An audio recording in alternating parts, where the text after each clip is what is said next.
Welcome to the Marketing Millennials, the No BS Marketing Podcast. I'm Daniel Murray, and join me for unfiltered conversations with the brains behind marketing's coolest companies. The one request I tell our guests, stories or it didn't happen. Get ready to turn the up. We are back with another episode of the Marketing Millennials podcast. I am here with Olivia.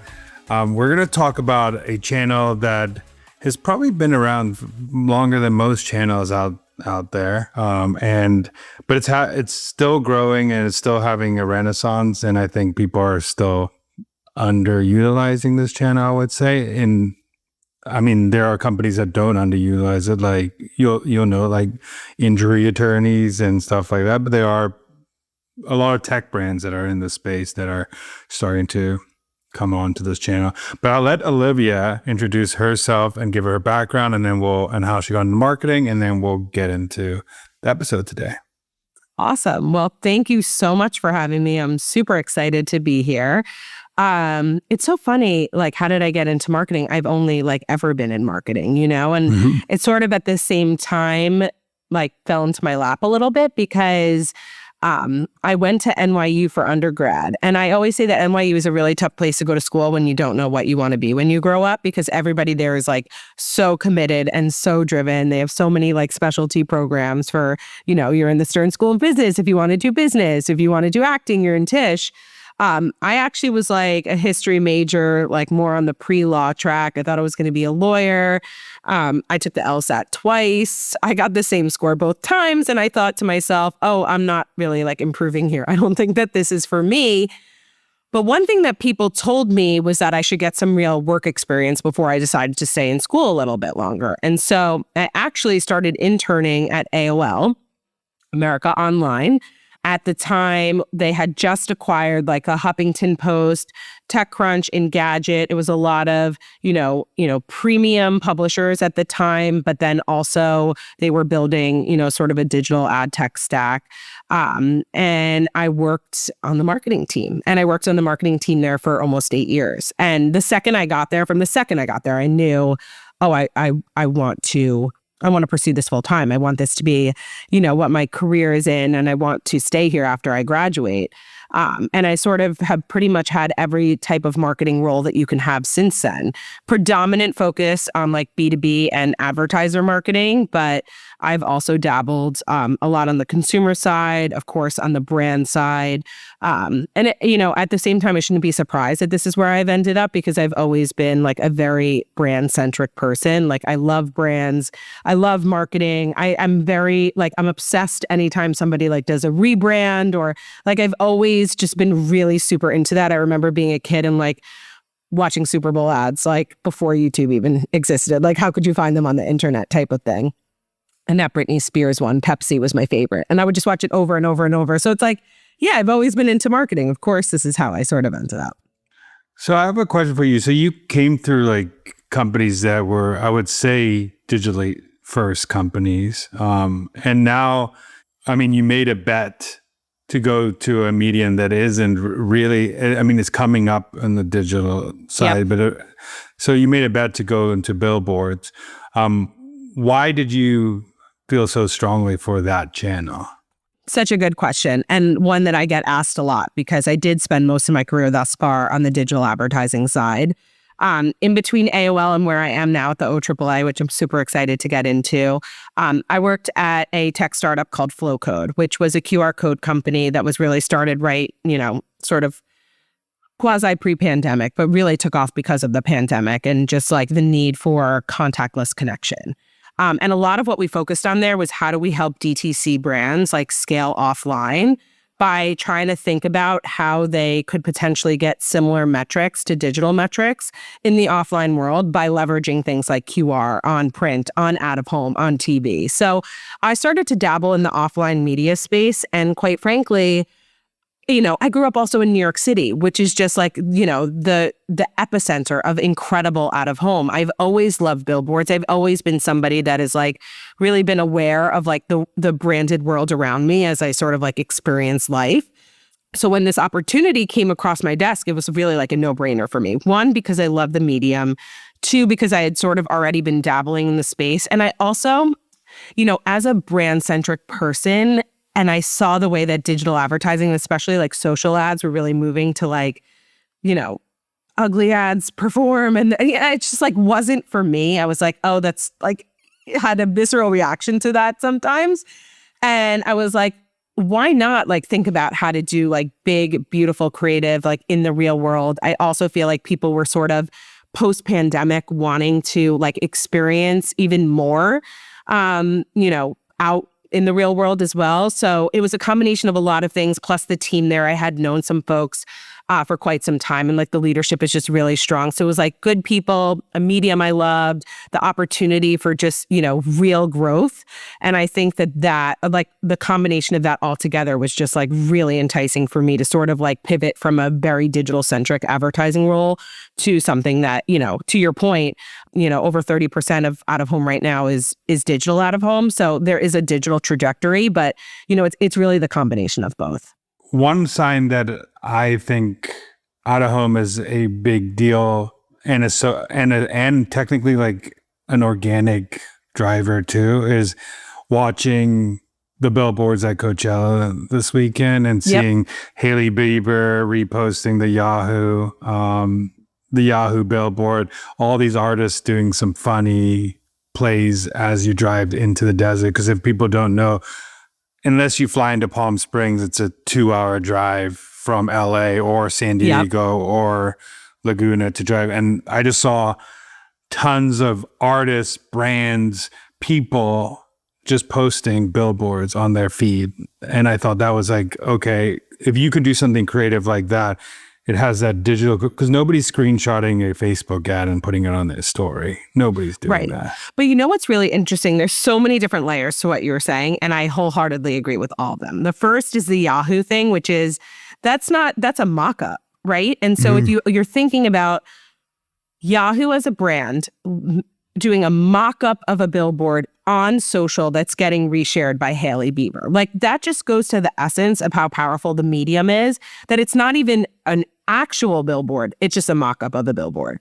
And Cracker Barrel did the same thing, actually, when they reversed their brand. They put an image of their old logo on a mocked up billboard, posted it on social, and they're like, we've heard the feedback. So, you have this medium that is sort of the symbol of trust and the symbol of visibility and the symbol of something that, when people see it, they instantly know, they instantly have, I think, a really positive feeling around it. Also, they just have a connection with it as well. So I love the Yahoo example because, first of all, that wasn't even a real billboard. Number one, they're just leveraging it for social and is amplified in so many different ways. Two, your point is exactly spot on. I mean, the road to Coachella is just like an unbelievable display of incredible out of home.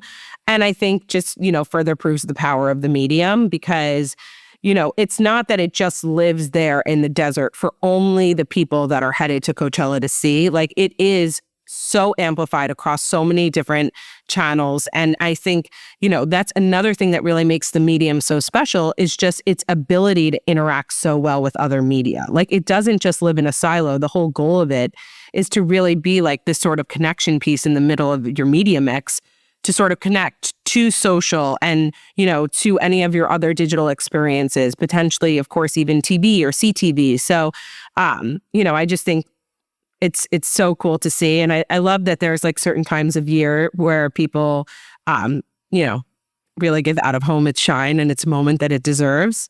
So yeah, this is a cool time of year for us.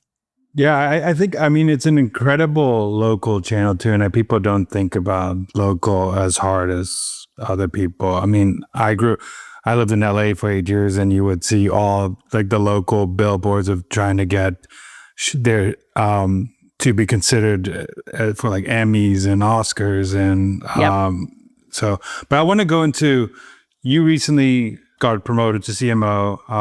How are you trying to change this perception for people to invest in this channel? I think there's still, there are brands that get it and know that there's a channel, but there's a lot of brands that still are, I'd rather just go run Meta ads. I'd rather run Google ads. It's measurable. It's this, it's that. I can't measure out of home. So how do you change the perception? Yeah, no, it's a great question. And, OAAA is the trade association representing the entire out-of-home industry. And we are celebrating 135 years this year. So for 135 years, this organization has solely been dedicated to protecting, promoting, and advancing the out-of-home industry. And from a marketing perspective, I view my role as having two very clear goals, which is one, how do we better engage the broader advertising community to ensure that out-of-home is an essential part of the conversation, is an essential part of people's media mix. The work that we do around that can be anything from showing up in all of the places where, big advertisers and all the agency executives are, places like, Cannes Lion and Advertising Week and CES, and then also, putting my vertical hat on and making sure that across the categories that are really doubling down in ad spend and in out of home specifically, that we're making sure that we develop those relationships, that there's always an out of home conversation to be had. It's really just inserting ourselves in there as much as humanly possible. That's one piece of it. The other piece of it is really just on developing those relationships with brands and agencies. We have a brand council. We have an agency council. We do a ton of events, whether they're local sort of discover out of home days in specific markets. We also put on our annual conference, which is coming up next month, which is pretty much the largest out-of-home gathering in the world. But my goal with that event is also to ensure that it's not just out-of-home people in the room talking to out-of-home people, right? How do we bring a broader advertising mix into our mix to ensure that, out-of-home isn't just sort of this siloed media channel and is an add-on to some plans. I think to the point that you were talking about before with Coachella, when we sit sort of in the center of a larger plan, you can see it work just infinitely better, right? So, from a marketing perspective, it's really about evangelizing the medium, building the relationships with the right folks to ensure that conversations are being had in the right place. And just, I think, one thing that we can even do a better job as an industry is sort of touting a lot of our success and a lot of our wins. I think, things like Coachella, or obviously this is a very big year for advertising in general, but for specifically out of home because of things like FIFA, World Cup. There's obviously Super Bowl. There's sort of these moments a couple times a year, and especially this year, it's also an election year, right? You're going to see a lot of political out-of-home ads as well, or get out the vote ads. So, there's sort of these peaks in the year that essentially, I think, really remind marketers that, oh, this is a channel that really works. This is a channel that has stood the test of time. This is a channel in undergoing transformation and innovation. And I think the more that we're super vocal about it, which is what I feel is the essence of my job, the more you sort of open people's eyes to all the different things that the medium can do, whether that's programmatically or, there's just so much innovation and transformation happening. So what's really cool, I think, about out of home, and you're saying this, last year it was $9.46 billion channel, and it's had 19 quarters of consecutive growth. So at what point does out of home stop becoming a comeback story and becoming a mature channel in the mix? Because I feel it is still at this okay, you've seen more big advertisers go into this channel, because we'll talk about later, but you calling it the human medium as well. So at what point do we start saying, and for some brands, I would say it is a mature channel, but I know you said that, but how does it stop becoming this comeback story channel? By the way, I think that's a really good question. I will say in my 2.5 years, being in the out of home space, I personally have experienced, I feel a fundamental difference in the way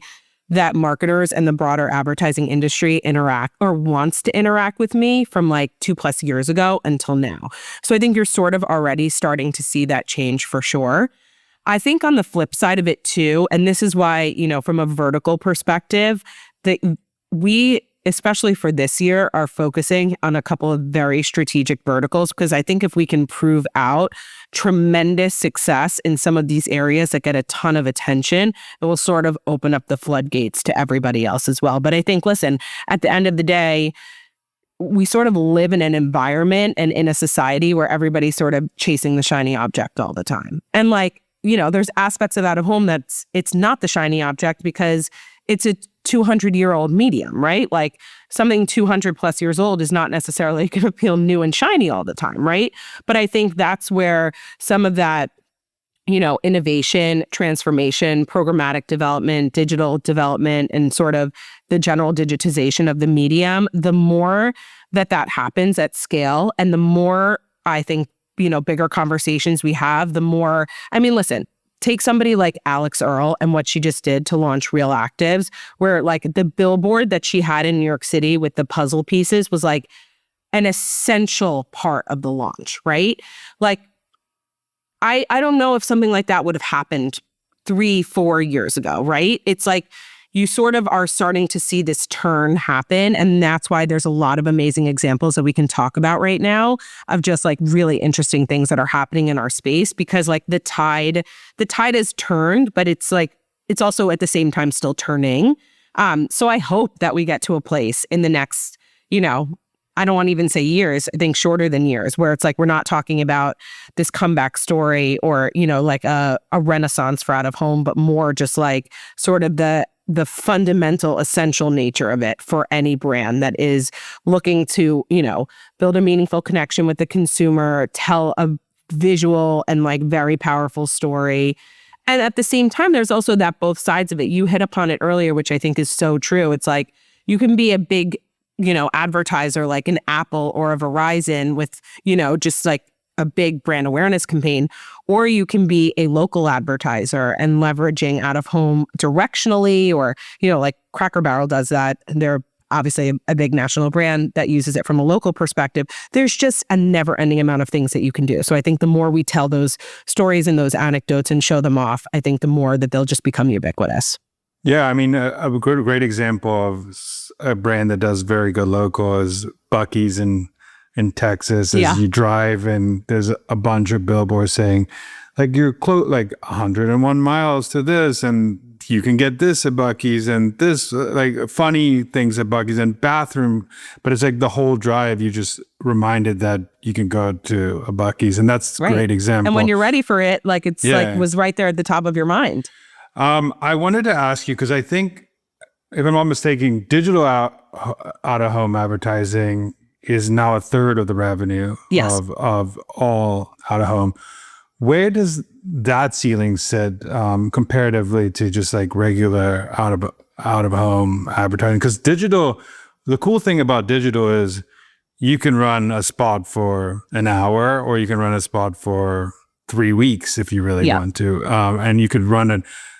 I see a lot of like when SaaS brands now during conferences, they run quick digital out of home targeted at like San Francisco or Boston or something to get quick advertising with. So where do you see the ceiling of digital out of home versus traditional out of home?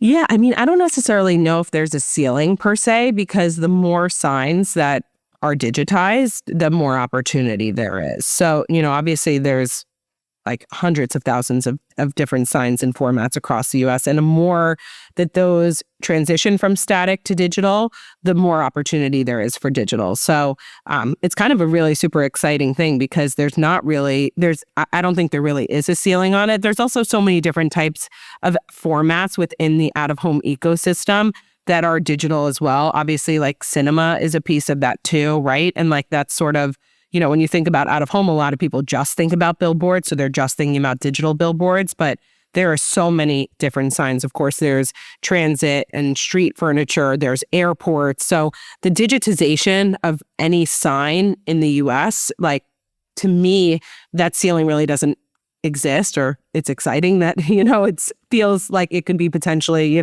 infinite, because, we're sort of just underway in terms of the digitization of the entire medium, which is many, many different formats in our overall ecosystem. I know we're in the age of AI now, and I think billboards are in the real world. They're not on your screens. That you pass it driving to work, you pass it walking, you see a bus or a car or have these digital, you go into grocery stores, you see digital, out of home advertising.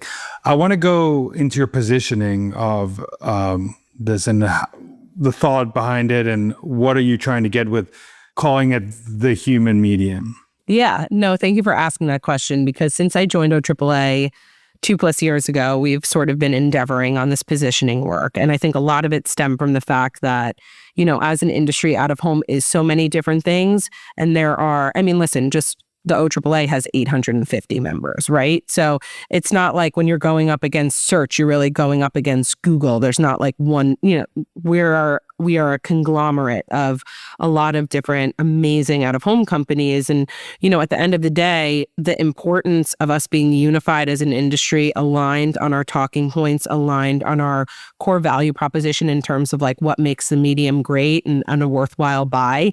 The reality is, and I'm not just saying this because I work in the out-of-home space, but there's probably like dozen, and any different company could put together, their own set of, core beliefs as to why, out of home is, a worthwhile media buy. And I think, what we wanted to do was sort of sit down and pull all of that together in a way that any of our members and really anybody in the advertising industry could really just like come to an understanding of like what really makes this medium so special in sort of a singular way, which again is a very daunting task. And it was a massive undertaking just because, I wanted to ensure that there wasn't like a reductive element to it too, because there just is so much positive things to say about the medium. But that being said, we spent a lot of time talking to brands, to agencies, to technology providers, of course, to out-of-home media people,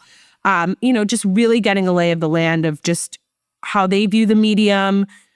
I think also the gap that we were trying to solve between like how out-of-home people view the medium themselves versus how buyers view the medium was just another like area to solve for here. But, at the end of the day, a lot of this sort of like real world notion and the really deliberate like impact and connection, it just kept coming up over and over and over, of course. And I think, in a very AI-centric world that we live in, and listen, I love AI. I think AI is, well, I shouldn't say I love AI.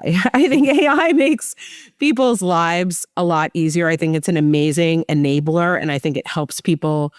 I'm not one of these people that thinks that like AI is going to take everybody's job. I think AI is going to make everybody better at their jobs. And I think like that's where I say I love it, because no, you have to tell AI you love it just in case there's a chance. Just in case it comes for you. Yeah, just in case AI does take over the world. You were spokenly on a podcast. Fan. Yeah, early just fan. Reference this podcast. No, that's exactly right.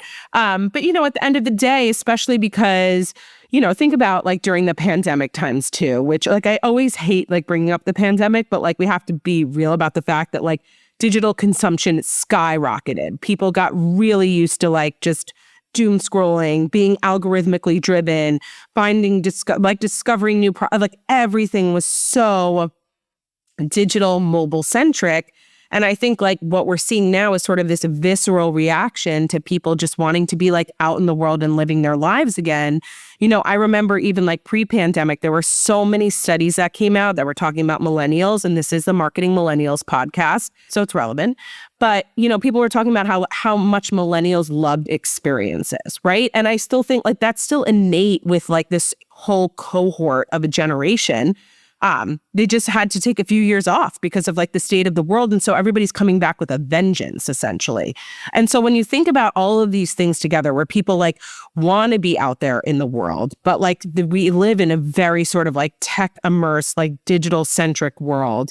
And you don't know like the things on your phone, if it's real, if it's fake, if it's an AI video, like, you just want to exist a little bit. And I think like that's sort of all of those pieces, we put that together to really just land on like out of home is the human medium. And it's for humans, right? Like, that a human being with real eyes is going to see your message out in the real world. And I think, there are other channels that do have issues with that, just if we're being frank, right? And so I think playing to our strengths, but also playing to that sort of like emotional connection. There's a lot of aspects about humanity in general that I think also lend themselves really well to out of home too. Like we think a lot about, and we've talked a lot about on this podcast about it, how out of home works better in concert with other media, right? So too, like other human beings need other humans. Like people function better, when they're in a community or, when they're around and surrounded by others. So there's just a lot of things in terms of like personifying the medium with really human qualities, but also the essence of the human being being the one that is, really being targeted and really the person where these messages are being delivered to, sort of all came together. And we just thought it was a really beautiful way to start talking about the medium in a way that could exist, well into the future. I think that what you said about the real life thing making it advantageous, because I used to go to Coachella like 2014, 2015, 2016. And till now, I saw people going, but I never really saw like the hype that this Coachella brought versus like the last 10 years. And I think it was all bring back like to 2016 vibes, 2016 headliners, like 2016 music, all millennial stuff that was what Coachella was. And that's what I think that like this Coachella with ticket prices being so crazy, it was never like that 10 years. Right. 10 years ago, it was like that. Getting a Coachella ticket, it would sell out and you would have to go in the market, sell it in an hour and in the market. The last 10 years, you could buy it on the site till a week before it happened in this year.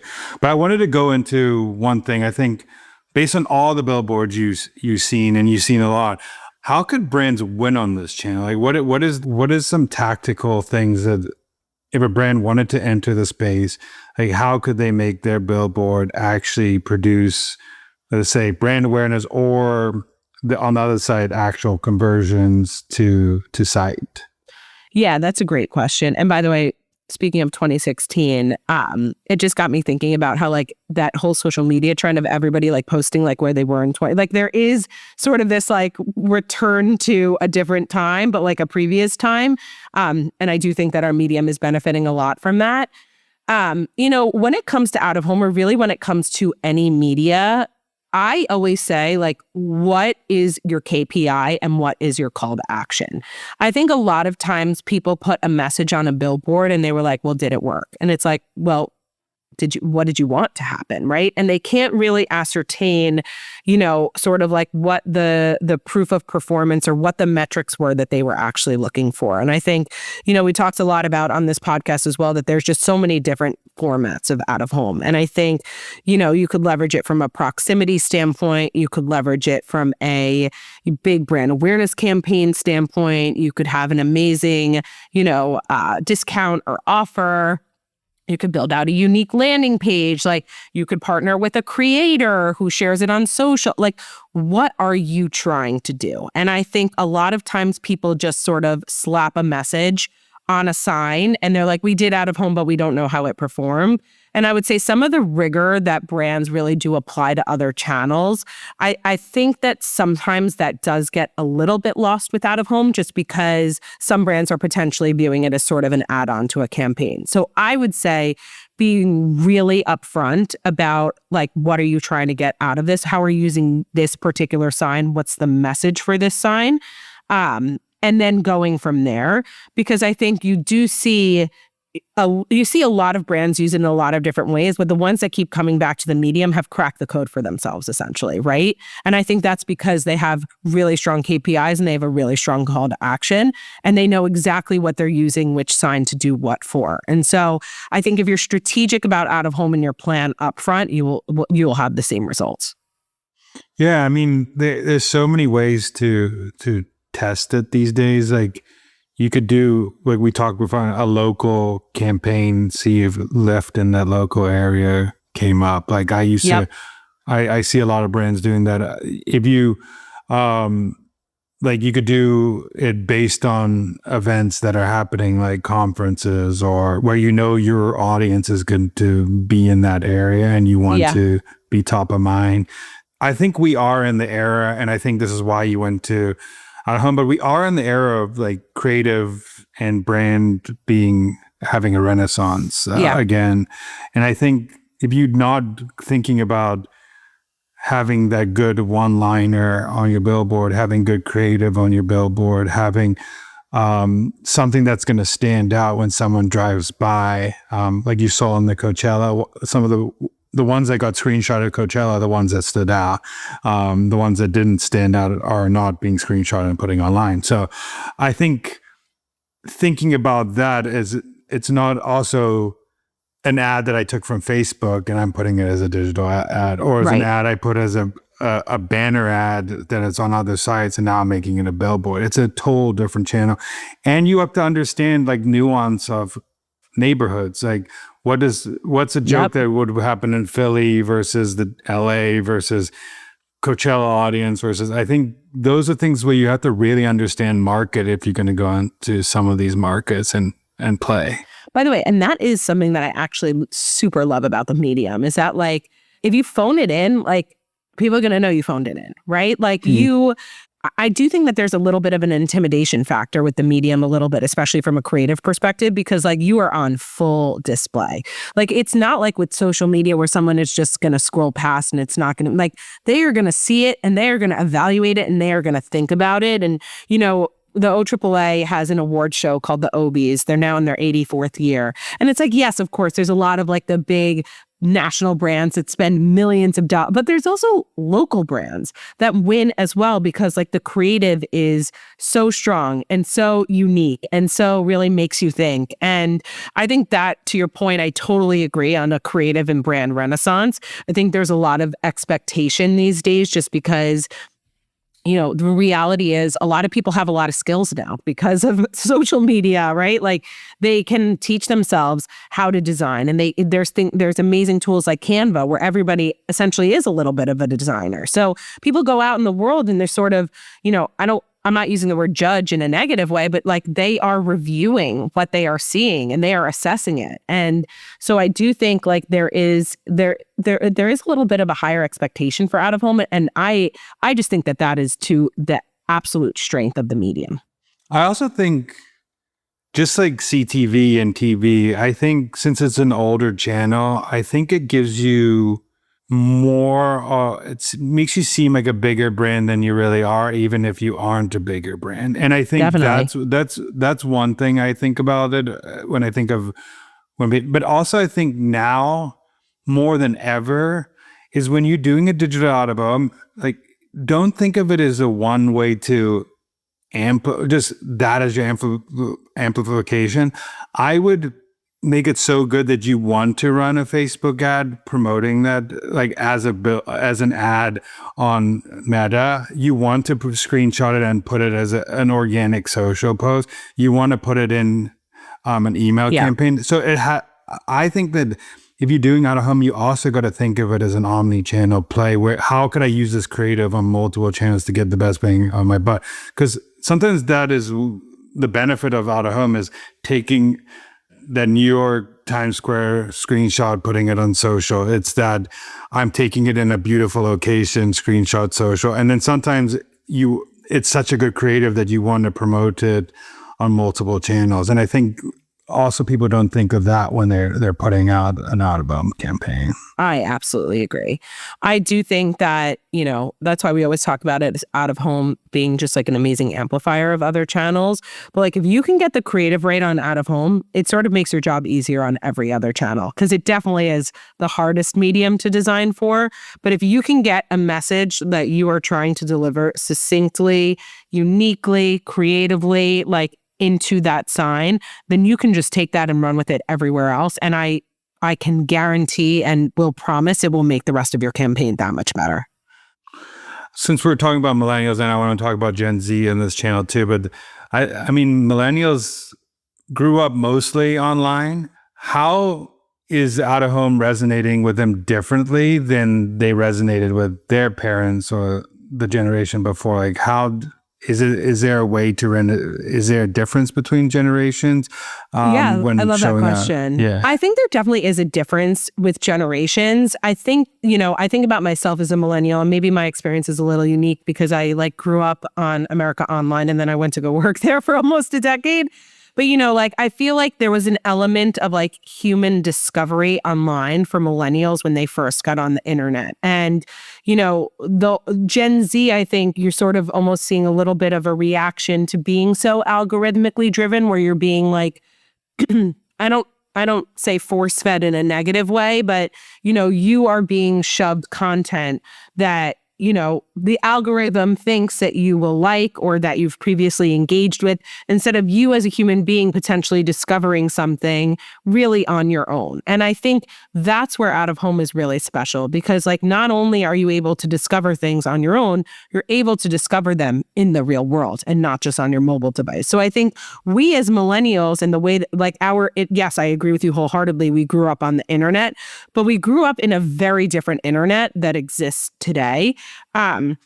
Where it's not like the echo chamber essentially that we live in now. It really is like everybody was doing their own thing on the internet back in the day, right? And I think that is sort of a little bit of what you're seeing in terms of how people react to messages in the real world, because like we could be in the same environment. Maybe we're both at Coachella, we're both going to see different brand experiences, and we're both going to react totally differently to them. And I think, on the flip side of it too, speaking of a place like Coachella, you can't forget the experiential aspect of it too. Like experiential and the amounts of money that brands are spending in experiential now, just let's talk about another comeback or bounce back. It's tremendous. And it is a form of out of home as well. So it's like all the ways that, human beings are discovering and interacting with brands in the real world, sort of innate to the millennial experience, just in a little bit of a different environment. I don't know if you feel the same way as a millennial, but I feel like for me, like I love to like when I see something even when I see something on the internet too, but just generally, if I see something on TV, like I'm the type of person, if I'm watching a documentary, I'm researching it on my phone at the same time. Like I like to discover information, but like more on my own terms, I think, than sort of how this, these next generations have grown up, which is just like sort of like being given information and being told sort of what to do with it versus like, being more of that discoverer. And I think that's the difference.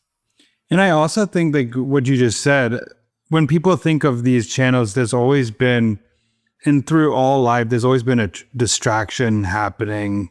Like people say they don't want to go and see TV because you have phones, but back in the day, you would just turn and talk to your family while an ad goes on. I mean, that was the old, like there was more of that. Like you had a neck to turn your head when an ad comes on. It's like, there's these excuses made a channel, but I think at brands today, since there's so many ads going out and there's more ads than ever going out in the world, the distractions are there. But if you could be in more places where you get eyeballs, like, and on places where there's less distraction, when you're on your computer or your phone, you have so many more distractions than I'm driving in a car and the only distraction is other cars and there's an ad right there. You're not looking on your phone. That's the distraction. Or I'm walking on a street, the only distraction are other people, maybe things going around, but it's right in front of your face. And it might not be. I also think our attention though is less as a society though, just because we're used to like literally,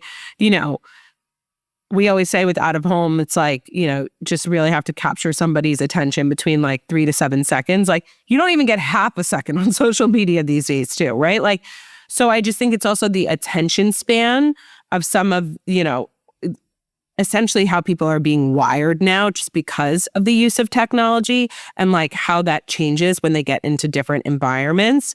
And I think, listen, if you have a great ad, no matter where it is, like you will capture somebody's attention, whether they're on their phone, whether they're having a conversation, whether they're running for a bathroom break, right? Like if something piques their interest, like they're going to pay attention. And I think that gets back to your point on just the creative renaissance. Like no matter where the good creative is, I think you can really capture somebody's attention.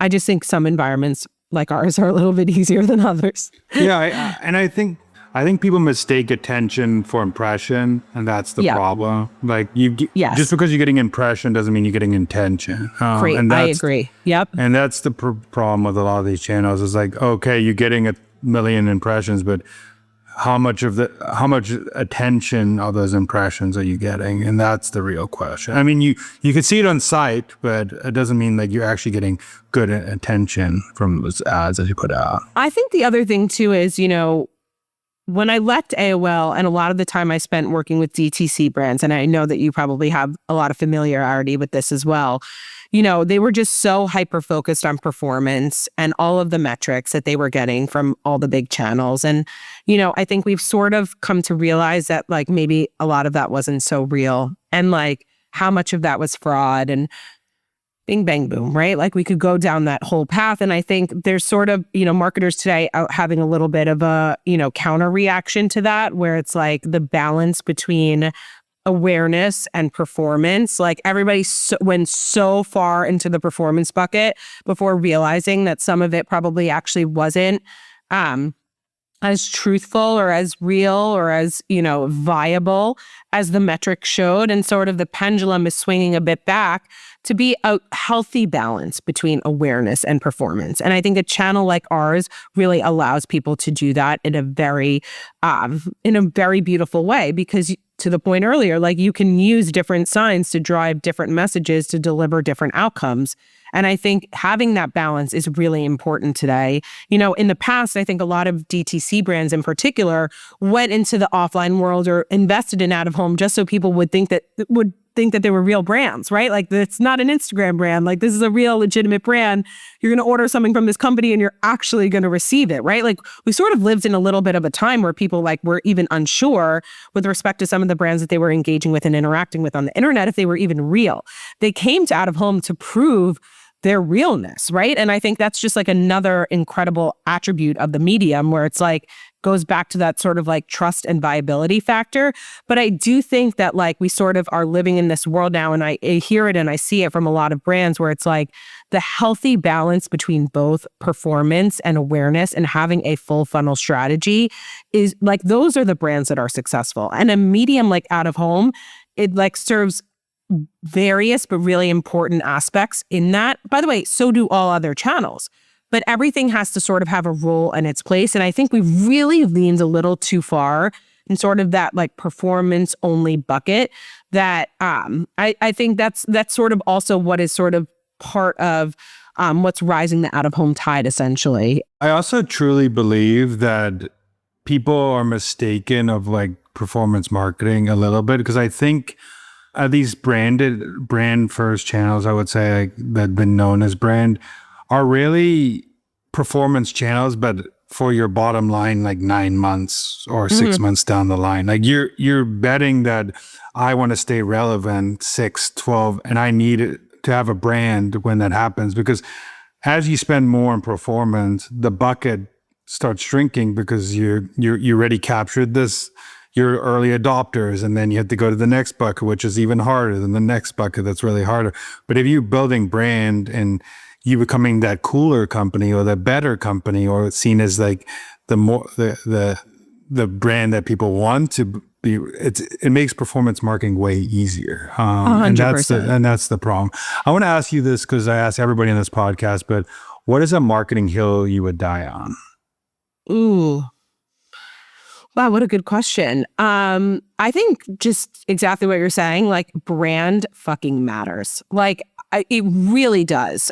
Sometimes I, as a human being, like can be like so nitpicky on some things, whether that's like creatively or design wise, whether I am a consumer of the brand, whether it's a brand that I'm working on or a project I'm involved in. I think sometimes people get like a little lazy when it comes to brand, and they don't realize how important it is.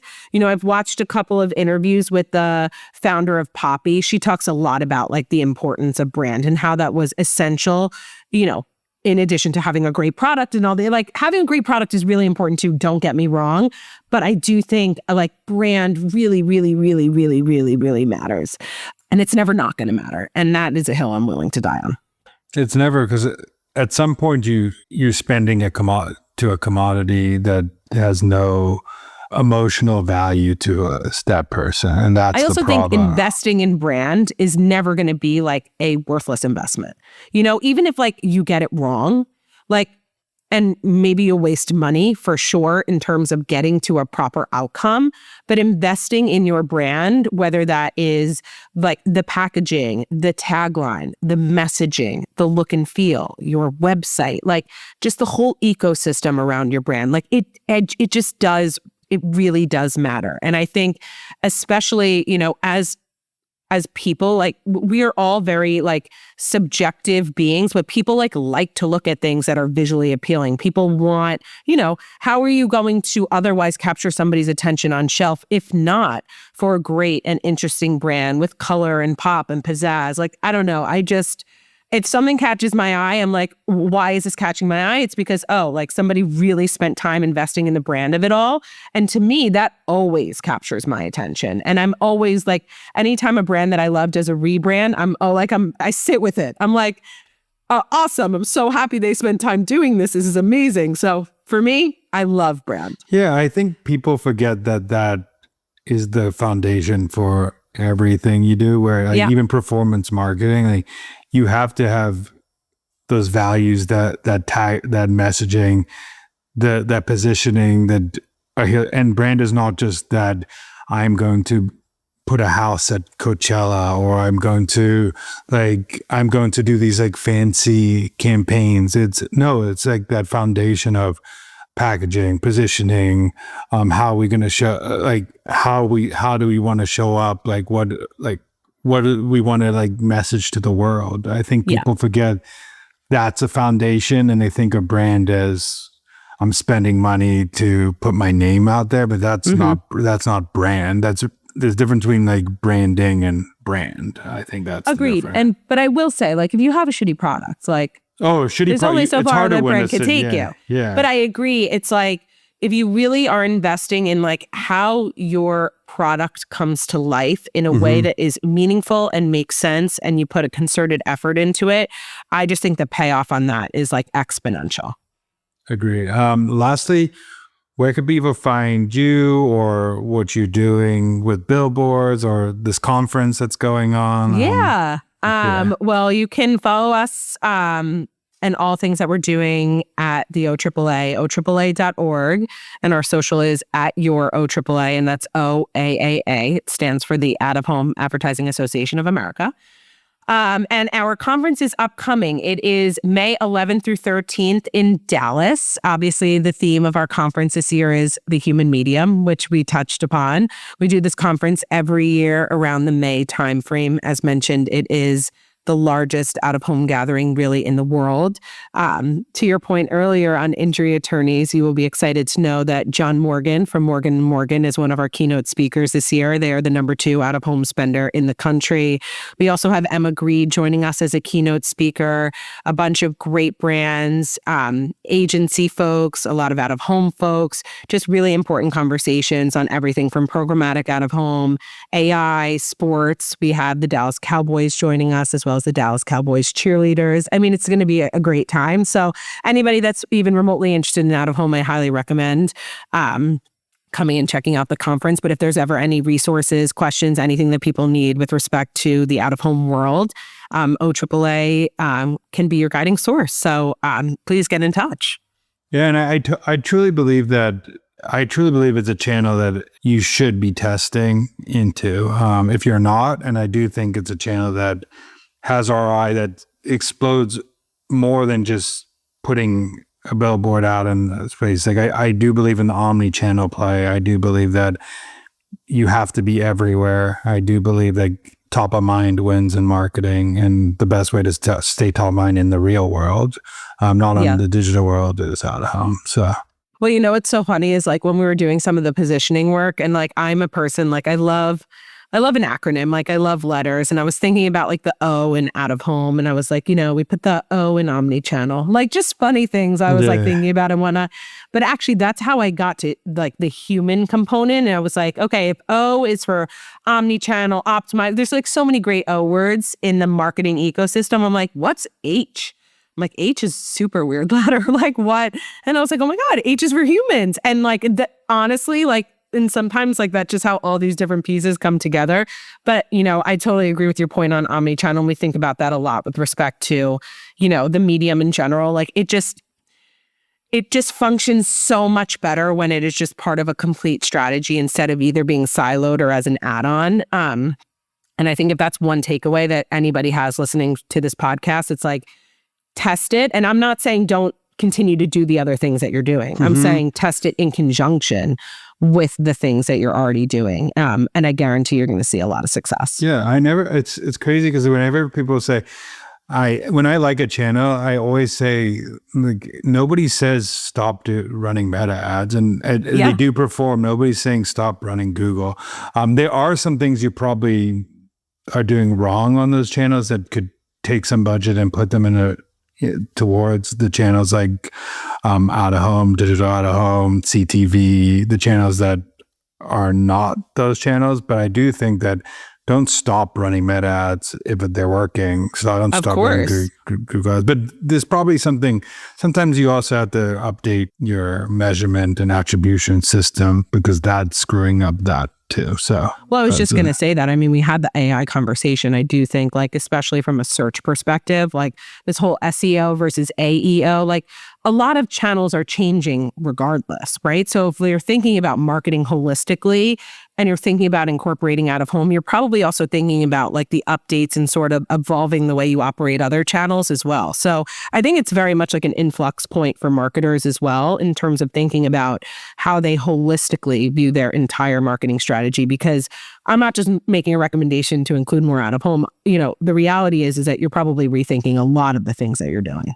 I 100% agree. And thank you so much for coming on. And I do Thank you for having me. I do think people should go check out this channel. And I'm just not saying that because Olivia is on this podcast. I'm actually thinking that I'm seeing better and better out of home out there. And I do think that if I'm noticing out of home more as a consumer, I think that it's becoming more of a channel, because I do think I'm noticing it more than Facebook ads and a good out of home campaign. So thank you so much. Thank you.